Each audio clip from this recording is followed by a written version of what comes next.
What part of the notion that women are more scared of us, men? Ted Bundy had groupies. The serial killer who targeted women had groupies who wanted to be with him. I'm starting this video off like that to make a point. Women are not choosing the bear because they're being rational. And the only reason they think men are as dangerous as they do is because they either have terrible taste in men or they're chronically online. There are about 19 million convicted felons in America overall. Cut that number in half, then you get the violent crime statistics. And keep in mind, the majority of the victims of violent crimes are other men. So when you get down to it, the men who are currently convicted felons for crimes against women in the whole of the United States is maybe about 2 million. Which sounds like a lot until you realize there's over 33 million people in America overall.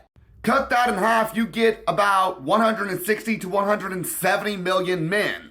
If you judge the entirety of men in America by the standard of only 2 million men, you are judging the overall male population in the US by less than 1% of the overall male population.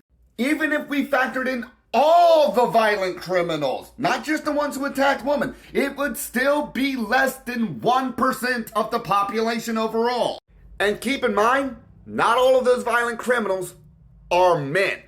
Women actually commit the most child abuse, filicide, and infanticide. Crimes against children is one of the few violent crimes that women far outpace men in when it comes to conviction rates.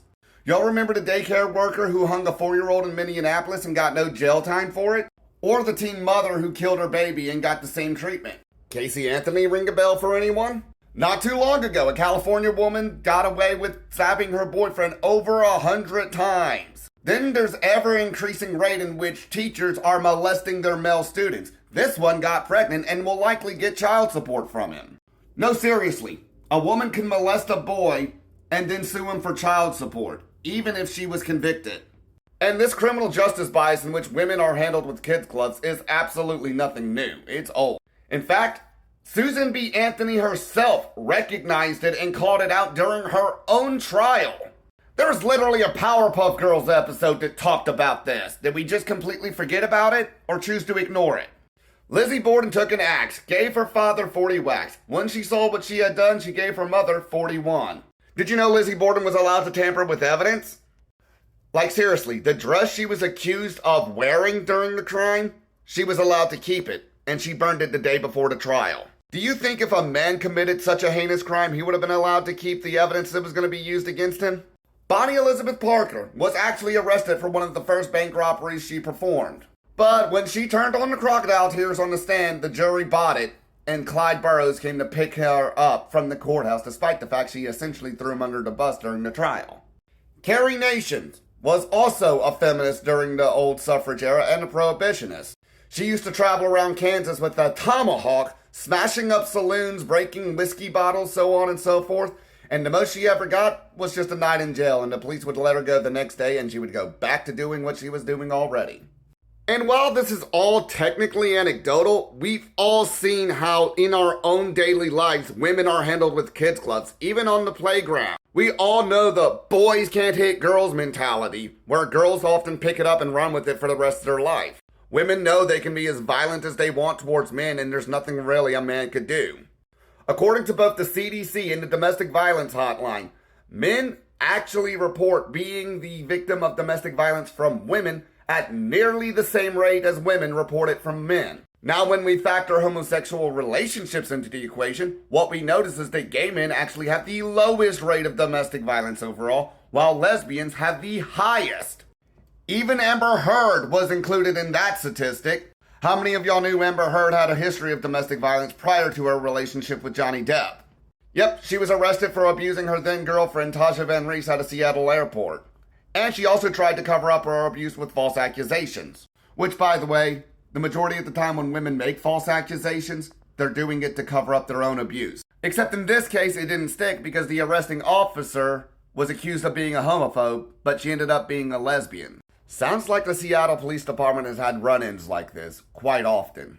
Speaking of false accusations, though, when was the last time you heard about women worried about having their reputation or lives ruined over false accusations? You don't hear it because women never have to worry about it. Even when male victims come forward, they're not taken seriously. Which is why only 10% of male victims of domestic violence or rape ever speak up on it. And I'm specifically talking about male victims of female predators and abusers here. And even of that small 10%, 2 out of 3 of them end up getting falsely accused of abuse that they were never perpetuating by their abuser. But men can defend themselves from women. No, they can't. They are physically capable of defending themselves, but what happens if they do? On top of that, women are more likely to resort to using weapons. A woman's more likely to pull out a butcher knife, more likely to use a rolling pin, pots, pans, shoes, bottles, anything they can grab, throw, or beat you with, they probably will. So why are we not accepting that they are more scared of us than a bear? Because their fear is rooted in prejudice, just like homophobia. They are chronically online, and even if they're going based off their personal experience, my question to them is, what kind of men are you dating? What kind of men are you hanging around? Because as we established early on, Ted Bundy, the serial killer, had groupies. I'm sorry, but at a certain point, we need to acknowledge that some of y'all just have terrible taste in men. And even if you're not into guys like Ted Bundy, and you're not into guys who have obvious red flags, y'all still have expectations so unrealistic that no man can actually meet them.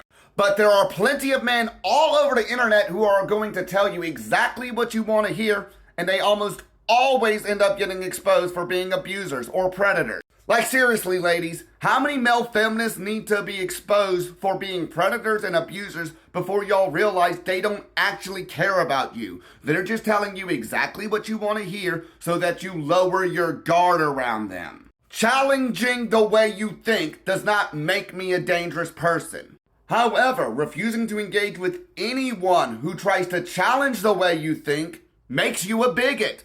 And I'm not just saying that. A bigot is someone who is obstinately or unreasonably attached to a belief, faction, or philosophy, especially as to distinguish prejudice against a particular group.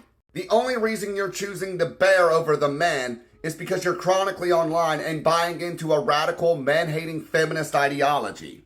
And even if you have personal trauma, so did Aline Wuornos, and many radical feminists are deifying her like she's some kind of martyr. Aline Wuornos was a serial killer, not a saint, and she admitted towards the end of her life that much of the stuff she claimed about her victims was false. If you actually take the time to take a good deep dive into the data, what you will realize is that the fear against men is largely exaggerated on the internet. On the other hand, men have just as much, if not more, to fear from women. At least a woman can go to the police and will be taken seriously. I don't know where y'all got this idea that people don't believe women. Y'all literally just made that up. To choose being in the woods with a bear instead of a man is not a rational take. It is a chronically online take. Go touch grass. Y'all pass men all the time and nothing happens.